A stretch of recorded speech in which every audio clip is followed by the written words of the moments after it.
welcome to Be Good Farm. My name is Heather, and today I'm going to be starting some more seeds. I'm going to be starting some eucalyptus, snapdragons, kale, and cabbage.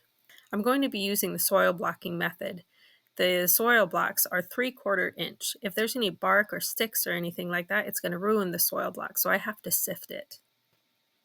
I'm using the shelves of my greenhouse to put the potting mix on top of and rub it around until all the looser, finer bits drop into the can below, and then I can sweep away the larger pieces. That's just going to ruin my soil blocks and impede the seeds from really germinating well. A lot of people just make a frame to go over a big bucket with a hardware cloth. I would recommend a 1/4 inch, or they also sell small round mesh little doodads that you can put over a big bucket, a 5-gallon bucket, and you can strain it that way. If I was going to be potting up in just regular soil trays, I wouldn't be messing with this step at all, but with the soil blocker, this is the best practice.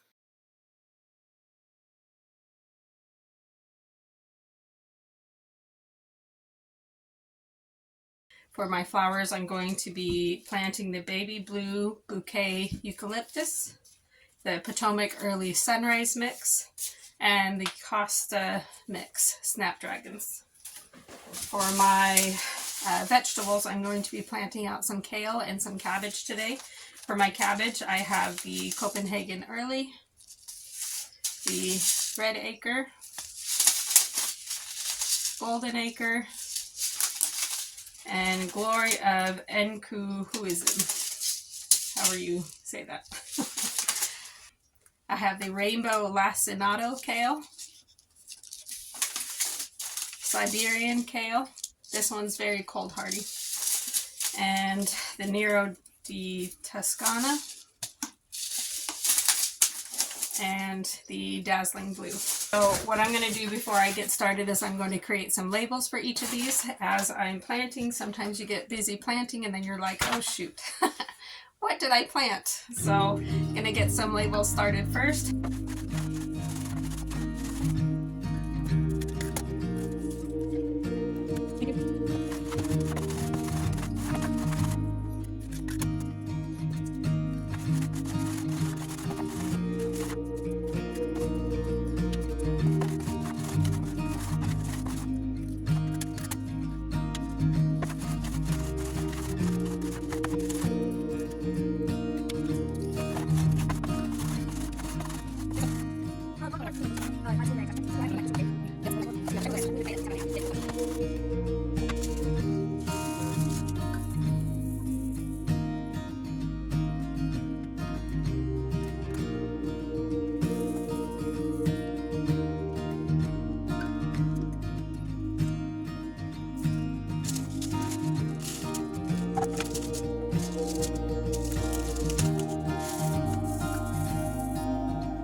So one really great way to be able to keep track of how to sow each type of seed is to keep a folder. Now every seed is different. They all need different things, like some need light to germinate, some need dark, some need a specific temperature, some need to be sown a certain depth in the soil. Everyone's different, and in order to keep that straight, if you're a first-time gardener, if you just have a lot to grow like me, or you just can't keep them straight, is to keep a folder like this. It has a bunch of papers in here. I have information on every single variety that I grow, has the colors and the different heights. So just general information for all of these varieties. I have my farming plan in here, my bed layout, and all kinds of papers in the plastic protected sheeting. And a really great place to find all this information is at Johnny's Seeds. You can look up the variety that you're going to be growing, and under each variety they have lists of everything that you would need to know. So generally, like days to maturity, open pollinated, whether to pinch or not to pinch, whether you need to net these or trellis them, how to sow them, when to start them indoors, whether or not they need light to germinate or any kind of cold stratification. So if you keep a little folder handy when you're sowing your seeds, you're going to have a lot more success. And I've got a lot to plant and so I can't keep it all straight. So I have a crop planner that I use. It's called seedtime.us, and you can kind of plug in everything that you're going to be growing. It'll tell you when to start it indoors, when to transplant it, and it'll also help you figure out your succession planting dates, when to how long your harvest window is, and it's a really great website. I can do it by pen and paper, but I don't want to waste the time doing that. So I just use that website. It's really amazing. And so you can print out a task list that it gives you.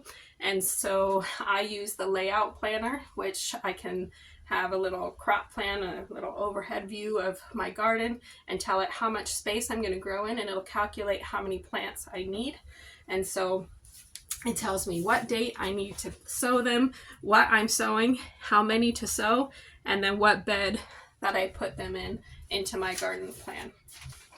That's it for today. I've sown my Snapdragons and my Kale and my Cabbage, and they're gonna sit here in the greenhouse until they start germinating. I have written some notes on what day I sowed them, how many I sowed them, and when they germinate. I'm also going to make a note so I can keep my records, and hopefully my farm goes even better next year.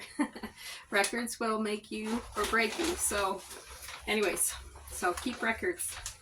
Anyways, can't wait for these little babies to have their little birthday, and oh, it's so exciting. That's a lot of plants, but it's never enough. Anyways, hope you guys have a great day, and thanks for coming along.